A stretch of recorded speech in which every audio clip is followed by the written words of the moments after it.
Hi ඔයාලට කොහමද? අදත් මගේ YouTube channel එකට මම ඔයාලව ආදරෙන් පිළිගන්නවා. මම අද ගෙනාවේ මගේ බබා දවසම කෑවේ මොනවද කියලා වීඩියෝ එකකින්.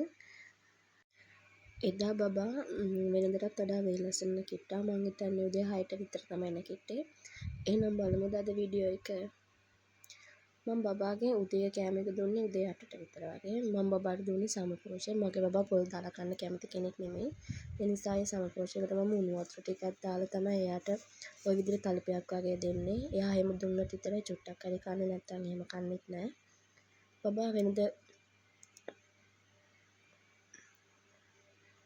බබා ඒකිනුත් ඔය තරම් සුළු ප්‍රමාණයක් ඉතුරු කරා. අනිත් ඔක්කොම ටික බබා කෑවා.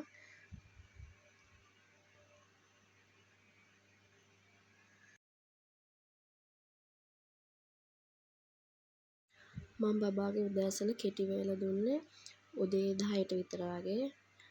පුවාලු කෙසෙල් ගෙඩියක් තමයි මම බබාට දුන්නේ. මගේ බබා කෙසෙල් කන්න හරි ආසයි. ඒ නිසා මම එයාට ලේසියෙන් කවා ගන්න පුළුවන් දෙයක් තමයි කෙටි වේලකට දෙන්නේ.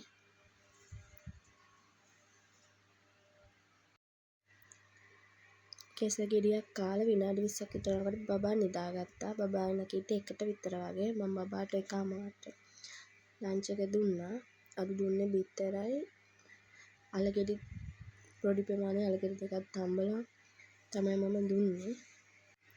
අලයි බිත්තරයි කියන්නේත් මගේ බබා කන්නම කැමති කෑමක්.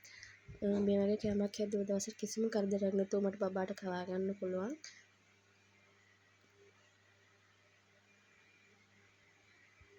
පේනවනේ ආසාවෙන් කන විදිය.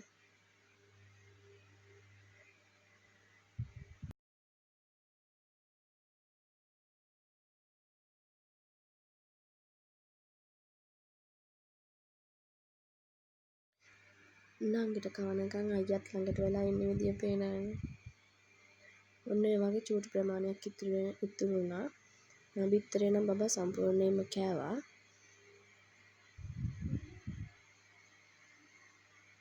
ඔය විදිහට තමයි දවල් කෑම ගත්තේ.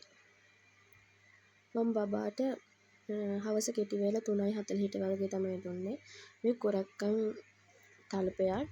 මගේ බබාත් මේක ගොඩක් කන්න කැමතියි. මේ වගේ කෑමක් හදාගත්ත දවසට ලේසියෙන්ම මට කවා ගන්න පුළුවන්. මගේ බබා ඒකත් ඉවර වෙනකම්ම කෑවා. මට ඒකේ කාල් ඉවර වෙච්ච වීඩියෝ එකක් ගන්න බැරි වුණා. ඊට පස්සේ බබාට මම රෑ කෑම දුන්නා 8යි කාලට විතර වගේ. අද දවසට බත් දුන්න නැති නිසා මම බබාට බත් දුන්නා. මේකට එළවලු ඔක්කොම දාලා තමයි මම මේ බත හදලා තියෙන්නේ. මේ විදිහට තමයි බබා දවස ගත කරේ. මම අලුත් වීඩියෝ එකකින් ආපහු හම්බ වෙනකන් මාව සබ්ස්ක්‍රයිබ් කරන්නත් අමතක කරන්න එපා. බුදු සරණයි ජේසුස් පිටයි.